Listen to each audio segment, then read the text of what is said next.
Welcome to part 2 of this series of informational videos on how to provide a safe and welcoming environment to queer patients seeking substance use, treatment, and care. My name is Adren Warling, and my pronouns are he, him. The main focus of this episode is to describe the importance and impact of choosing the correct terminology and language in your practice. By this point, we have briefly discussed different ways to show support and acceptance of queer patients and take the lead in providing a safe space for those who come to your practice. In order to provide a welcoming environment, we also need to be conscious about the language and words we use or allow others to use. For this reason, we will take some time to review some of the most common queer terms along with their definitions. LGBTQ. Lesbian, gay, bisexual, transgender, queer, or questioning. In addition, you may also see this acronym with an I that refers to intersex, A that refers to asexual, or a plus sign that refers to all other identities in the spectrum. Sexual orientation, an enduring emotional, romantic, or sexual attraction to other people. Sexual orientation can be different from the person's gender identity and expression. Gender, a set of social, psychological, and emotional traits that classify an individual as feminine, masculine, androgynous, or other. Gender identity, the role that the person claims for themselves, may or may not align with their biological sex. Gender expression, how a person behaves, dresses, and presents themselves. Transgender, an umbrella term describing people whose gender identity does not match their assigned sex at birth. Cisgender, a person whose gender identity matches their assigned sex at birth. Queer, a unique identity and also an umbrella term for the LGBTQ community. Just as important to keep up to date on what terminology to use and how to incorporate these terms into our day-to-day language, it is also important to be aware of which terms are outdated or are considered offensive to the queer community. Some examples of terms to avoid and what to use instead are the following.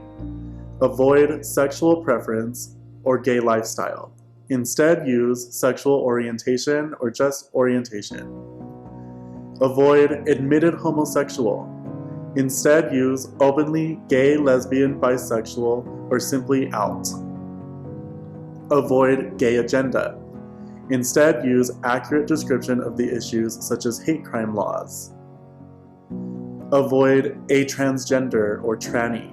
Instead use transgender or transgender person. Avoid sex change, pre-op, or post-op. Instead, use transition.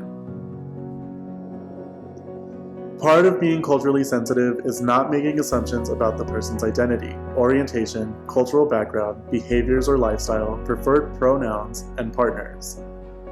It is often easy to make the mistake of applying heteronormative expectations to people who do not fall under this umbrella. Examples of this is to make assumptions about their partner's gender identity, that they are in a monogamous relationship, that they engage in risky behaviors or dangerous lifestyle, among others. A couple of ways to prevent this from happening is to ask open-ended questions during the session and update patient intake forms to one that includes patient's preferred name and pronouns, sexual orientation, gender identity, and a space for the patient to write any other identifying information that they perceive as pertinent to their treatment process. At first, it can be difficult to start the conversation on how to ask a person for their preferred pronouns, name, and identities. In order to feel comfortable in engaging in these important conversations with your patients, you need to practice. We mentioned earlier that data collection during the intake process is important. You can guide yourself using the information that your patient shared in their paperwork as a start.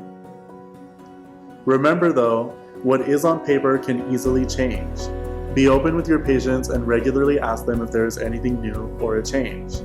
Also, make sure that the staff at your practice engage in using the preferred language and terms expressed by the patient.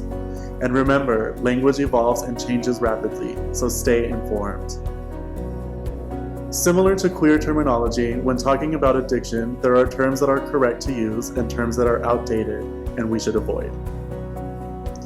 We will offer some tips to keep in mind while using person-first language, as well as what terms to avoid in your practice to help reduce stigma and negative bias when discussing substance use problems with your patient. Remember the concept of intersectionality and how a person can be subject to double or triple stigmatization due to their orientation, race, and other social factors. In our society, the topic of addiction is often discussed through a negative scope and a moral blaming of the person struggling with addiction. Seeking treatment for substance use problems can be a very vulnerable and difficult experience for the person, and if stressors are added to their experience, such as feeling rejection from their provider based on their identity and/or race, it can severely impact the outcome of their recovery and treatment process. Feeling stigmatized can reduce the willingness of individuals to seek or continue treatment. Stigmatizing language can negatively influence your perceptions as a healthcare provider. For this reason, we will discuss what terms to use and what to avoid when talking about addiction. Avoid addict.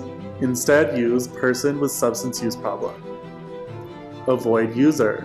Instead, use person with substance, opioid, alcohol use disorder, or SUD, OUD, AUD. Avoid junkie. Instead, use person in active use. Use the person's name. Avoid former addict. Instead, use person in recovery or long-term recovery. Avoid abuse. Instead, use use for illicit drugs, misuse for prescription medications. Avoid clean. Instead, use abstinent from drugs.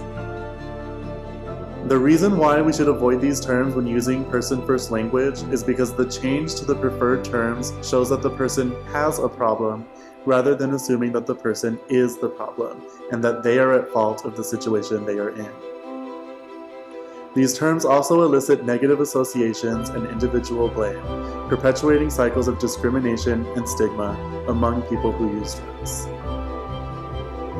Thank you for listening to this talk today, and we hope that you're able to use proper terminology for the LGBTQ community and people who use drugs in order to make your practice a better and safer place for everybody who's coming. Thank you.